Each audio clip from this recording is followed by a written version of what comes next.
The Three Gorges Dam is one of the biggest and the most powerful dams on Earth. Now, picture something double its size.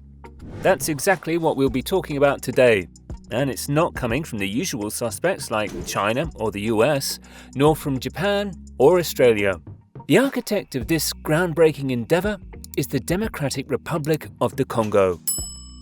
You might have heard of the Congo, but here's a quick rundown. It's the second largest country in Africa and ranks 11th in the world. Home to 95 million people, more than Germany, France or the UK, the Congo has an incredible array of wildlife, including elephants and chimpanzees. It's easy to mix up the Democratic Republic of the Congo, or DRC, with its neighbour, the Republic of the Congo. They both speak French, predominantly practice Christianity, and were named after the Congo River that flows between them. Brazzaville in the Republic of the Congo and Kinshasa in the DRC are the world's closest capital cities. They're so near, yet divided by the river, with no bridges linking them yet. Plans are in place for a $400 million bridge to finally connect these two hubs. The Congo River is one of the largest rivers on the planet, but it's often under the radar compared to the Nile, the Yangtze, or the Amazon. Yet when it comes to impressive features, the Congo River holds its own. It's the deepest river in the world, with parts reaching down 200 meters. And now, the Congo River is set to become the site of Africa's $80 billion megadam. In terms of water flow, the Congo's discharge is staggering. It's 10 times that of the Nile and 1.5 times that of the Yangtze. Sure, it doesn't match the Amazon's flow, but then again, no other river does. Even combined and doubled, the discharge of the Congo, Yangtze and Nile still falls short of the Amazon's massive flow. But the real star of the Congo River is the Inga Falls. Located just downstream from Brazzaville and Kinshasa, this 15-kilometre stretch of water plummets nearly 100 meters, creating the most powerful stretch of white water on the planet. The sheer force of Inga Falls has sparked debate. Some argue it's more of a rapid than a waterfall. Regardless, its power is undeniable. Extreme kayaker Steve Fisher narrowly survived navigating it, a stark contrast to a French team who tragically did not. The potential energy of Inga Falls is off the charts, enough to generate nearly 40 gigawatts of power, which is about 50 times more than the DRC's current usage and sufficient to supply multiple other African nations. The Congo River, with its depth, discharge and dynamism, is not just a natural wonder, but a powerhouse waiting to be harnessed. The potential of the Inga Falls has been the subject of fascination for over a century. Back in the early 1900s, a survey revealed that the Congo River boasted more than a quarter of the world's potential water power.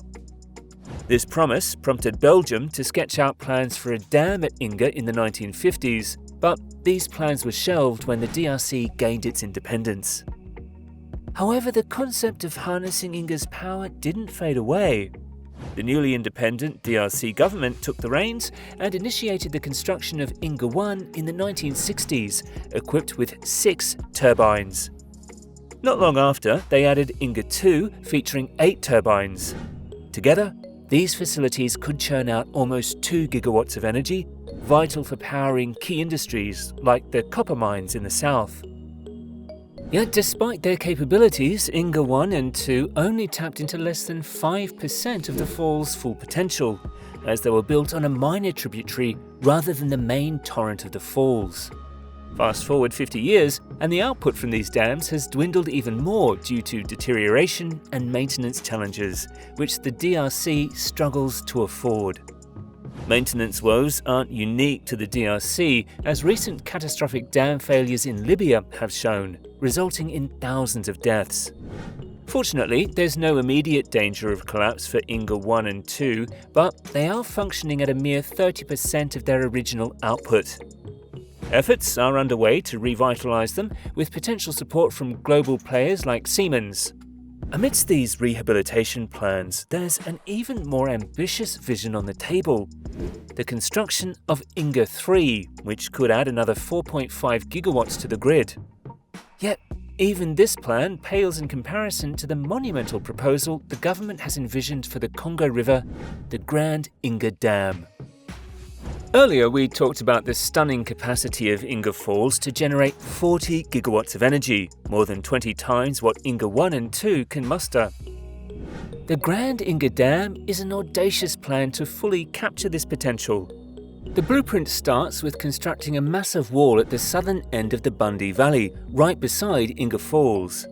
This structure, stretching 200 meters long, will act as a seal at the valley's base. The design includes 6 power stations, each armed with enough hydroelectric turbines to produce between 4 and 8 gigawatts. A second wall will rise at the top of the Inga Falls, redirecting the river's flow into the Bundy Valley, effectively turning it into a colossal reservoir. As the valley fills, gravity will drive the water through the turbines in a powerful surge, collectively generating up to 40 gigawatts. While diverting rivers for hydroelectric power isn't new, the scale of Grand Inga sets it apart. It promises to generate more than double the power of the current world leader, the Three Gorges Dam. This could be a game changer for Africa, where nearly half the population lacks reliable electricity. However, the $80 billion price tag is daunting, surpassing the DRC's annual GDP.